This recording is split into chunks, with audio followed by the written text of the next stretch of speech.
I was 18 years old when I got married. I belonged to a very conservative family, a Baloch family, where good daughters never say no to their parents. My father wanted me to get married, and all I said was, if that makes you happy, I'll say yes. And of course, it was never a happy marriage. Just about after 2 years of getting married, about 9 years ago, I met a car accident. Somehow my husband fell asleep and the car fell in the ditch. He managed to jump out, saved himself. I'm happy for him. But I stayed inside the car and I sustained a lot of injuries. The list is a bit long. Radius ulna of my right arm were fractured. The wrist was fractured. Shoulder bone and collarbone were fractured. My whole rib cage got fractured. But that injury that changed me and my life completely was the spine injury. Many people came to rescue. They gave me CPR. They dragged me out of the car. And while they were dragging me out, I got the complete transection of my spinal cord. Those 2.5 months in the hospital were dreadful. I was at the verge of despair. One day, doctor came to me and he said, well, I heard that you wanted to be an artist, but you ended up being a housewife. I have a bad news for you. You won't be able to paint again.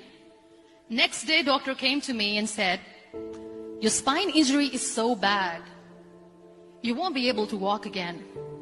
I took a deep breath and I said, it's all right.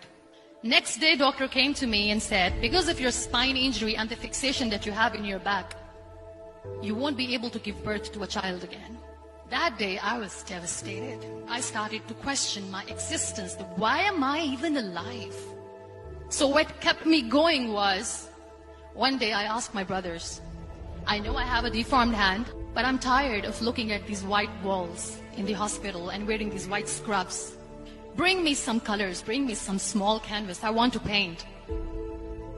So the very first painting I made was on my deathbed, where I painted for the very first time.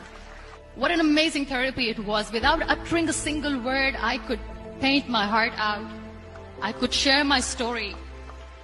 People used to come and say, what lovely painting. So much color. Nobody could see the grief in it. Only I could. And that day I decided that I'm going to live life for myself. I am not going to be that perfect person for someone. I am just going to take this moment and I will make it perfect for myself. That I'm going to fight my fears. So I wrote down one by one all those fears. And I decided that I'm going to overcome these fears one at a time. You know what was my biggest fear? Divorce. But the day I decided that this is nothing but my fear, I liberated myself by setting him free. And I made myself emotionally so strong that the day I got the news that he's getting married, I sent him a text that I'm so happy for you and I wish you all the best. And he knows that I pray for him today. Number 2 was, I won't be able to be a mother again. And that was quite devastating for me. But then I realized there are so many children in the world, all they want is acceptance. So there is no point of crying, just go and adopt one. And that's what I did.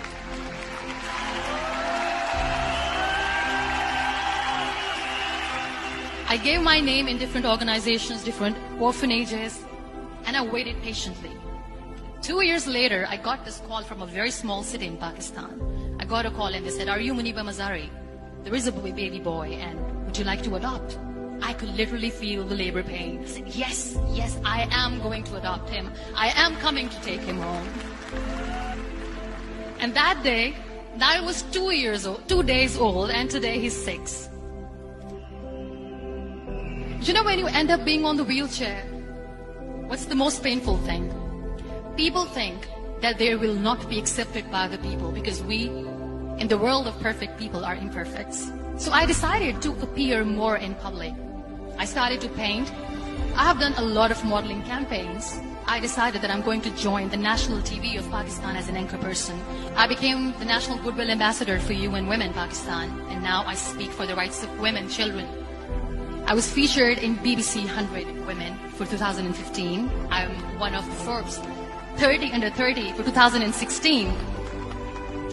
So when you accept yourself the way you are, the world recognizes you. It all starts from within. We have this amazing fantasy about life. This is how things should work. This is my plan. It should go as per my plan. If that doesn't happen, we give up. I never wanted to be on the wheelchair. Never thought of being on the wheelchair.